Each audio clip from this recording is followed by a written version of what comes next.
Olá, tudo bom com vocês? Eu espero que todos estejam bem no dia de hoje, assim desejo, assim intenciono. Hoje que venho com mais um vídeo, né? É uma continuação dessa aula, né, de Michel Foucault, A Coragem da Verdade, que eu já iniciei essa primeira aula, que é a aula do dia 1º de fevereiro de 1984, e agora estou tratando do mesmo assunto, a continuação do mesmo assunto, é a segunda hora, né, dessa aula do Michel Foucault. Né? Então é importante, para quem continuar assistindo esse vídeo, que assista o vídeo anterior, né, dessa aula, para entender, né, do que eu estou tratando, porque é a continuação, ok? Então, o Foucault ele falou, né, ele tratou dos modos de dizer a verdade, né, os modos de dizer a verdade da antiguidade, que foi o que ele tratou na exposição passada, dessa aula do dia 1º de fevereiro de 1984. E agora ele vai continuar essa exposição, né, porque ele tratou do modo de dizer a verdade do sábio, do profeta e do parresiasta, e mostrou as diferenças, né? E as diferenças desses modos de dizer a verdade em relação ao parresiasta. E nesse momento ele vai trazer a diferença entre o parresiasta e o técnico, né? Eu acredito que é o professor, né? É aquele que é capaz de ensinar os outros, é aquele que detém uma técnica, uma tecne, né? Que é capaz de transmitir aos outros. E ele também tem uma obrigação com o saber, ele também tem uma obrigação com a verdade. Ele tem a obrigação de dizer o saber, entretanto, esse seu saber está ligado a uma tradicionalidade, né? Que pode ser um ensino acadêmico, por exemplo, né? Um conhecimento científico. E assim ele aprendeu com outro técnico, né? Ou aprendeu com outro professor, e ele tem assim a obrigação de, digamos, repassar esse conhecimento, né? Para que ele não morra, né? Para que ele seja reproduzido. E aí o Foucault ele vai mostrar que existe essa forma de dizer a verdade, né? Mas é diferente também da forma da parresia. Por quê? Porque o técnico ele não tem, ele não corre o risco de vida, né? Como acontece com o parresiasta. Ele apenas transmite uma herança, uma tradição da ordem do saber, né?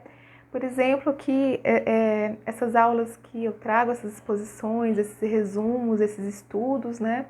Eles estão na ordem do técnico, né? É um saber, digamos assim, não é um saber, é um saber acadêmico, né? Um saber assim técnico, né? Diferente da parte da parresia, né? Porque não é assim, digamos assim, um saber assim, tá ligado a relação dos sujeitos, né?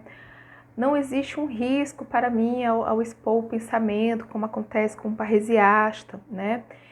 Não é um pensamento assim diretamente da crítica a alguma pessoa, né? A crítica a um tirano, por exemplo, né? A uma pessoa específica, não se trata disso, né? E diferente do parresiasta, o técnico, o professor, ele não corre perigo de vida, né? Por proferir o seu conhecimento, por proferir o seu saber, né? Uma vez que ele está comprometido com uma herança a qual aquele que está ali ouvindo compactua, né? Uma herança científica, uma herança, um saber tradicional, enfim, certo? Então, o parresiasta, como eu já tratei em aulas passadas, ele vive o que diz, né? E ele arrisca a sua própria vida no discurso verdadeiro, porque esse discurso verdadeiro é um ethos, é um modo de vida dele, né? E ele profere esse modo de vida e esse discurso do verdadeiro, essa crítica, ok? Então ele mostra, então, quem seria alguém que poderia ter essas quatro modalidades do dizer a verdade. Ele vai dizer que é Sócrates, né? Sócrates tem essas quatro modalidades. Ele é em si, digamos, um parresiasta. Mas ele também, ele existe características proféticas do sábio, né, e do professor. Ele é parresiástico, né? Ele é parresiástico porque ele tem essa missão de interpelar as pessoas, de fazer elas pensarem os próprios pensamentos, né? De trazer uma crítica, uma arte de si, sim, através desse jogo de interrogatório, de interrogação que ele traz sobre o que o indivíduo deve fazer sobre a própria vida, né? Mas, assim, ele começou essa trajetória como parresiasta a partir da profecia do oráculo de Delfos, né? O oráculo deu um veredito. Quando foi perguntado quem era o mais sábio da Grécia, e aí o oráculo respondeu, é Sócrates. E foi a partir dessa profecia que o Sócrates iniciou a sua missão, né, de ser um interpelador. Ok? Só que Sócrates também assume ares de sábio. Por quê? Porque ele também traz um modo de existência a qual há uma abstenção dos prazeres, né?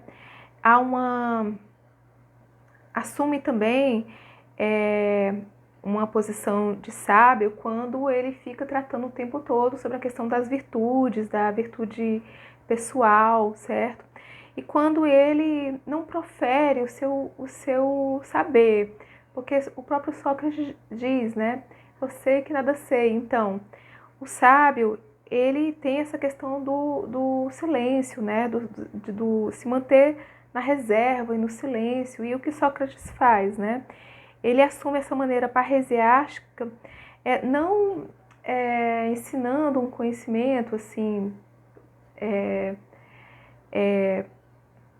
mostrando o saber dele, né? Mas através da interpelação, né? O fato dele interpelar, certo? Ele não fala o seu saber, mas ele interpela. Mas em alguns momentos também Sócrates assume o papel de professor, né, de instrutor, porque de técnico, pois ele também ensina Alcibíades, né, como governar melhor Atenas, ele ensina a juventude ateniense como viver, né, como viver de forma sábia, como construir uma arte de si, como cuidar da alma, né, ter um pensamento que pensa a si mesmo. Então assim ele faz com Alcibíades. Se vocês estiverem interessados, está aqui nas minhas primeiras aulas sobre o livro A Hermenêutica do Sujeito, certo? Então ele vai assumir esses moldes, né? Que é a profecia, a sabedoria, o ensino e a parresia, né? Que são esses modos de dizer a verdade. Foucault, ele diz que essas 4 modalidades, né? Estão presentes em diversas culturas sob diferentes formas, né, em diferentes sociedades. O cristianismo medieval, ele vai dizer, por exemplo, assume a característica da parresia e da profecia, né, e mais tarde a prática também do ensino, né, do professor, com as universidades, né, na Idade Média com as universidades. Na sociedade moderna, né, o discurso revolucionário, ele assume essa questão da profecia, quando profere um futuro, né, onde há uma previsão de um futuro, um destino. Mas predomina muito aqui na sociedade moderna a modalidade do ensino, né, do técnico comprometido com a ciência, com a instituição da ciência, com a pesquisa, o ensino, né, como eu estou fazendo agora, né, com esses vídeos, né. E a modalidade parresiástica, como existia na Grécia Antiga, né, que era uma arte de si, uma técnica, um ethos, né, do discurso verdadeiro, do tipo parresiástico, a qual já tratei em aulas passadas, tanto na hermenêutica do sujeito como na aula passada, ela praticamente desapareceu, né, não é mais assim amplamente praticada, né? Uma vida pensada, uma vida vivida, né? Através do pensamento que pensa a si mesmo. Não tem, né? A não ser enxertada no discurso revolucionário, quando assume a forma da crítica da sociedade existente, e também ele vai dizer no discurso filosófico, né? Quando há uma reflexão sobre a finitude humana, né? Quando há uma crítica dos modos de vida, né? E aí desempenha em alguns momentos o papel da parresia, mas não praticado amplamente como na época da filosofia antiga greco-romana, ok? Bom, gente, finalizo por aqui. Eu agradeço por quem assistiu. Logo estarei com outras aulas sobre esse livro, A Coragem da Verdade. Muito obrigada.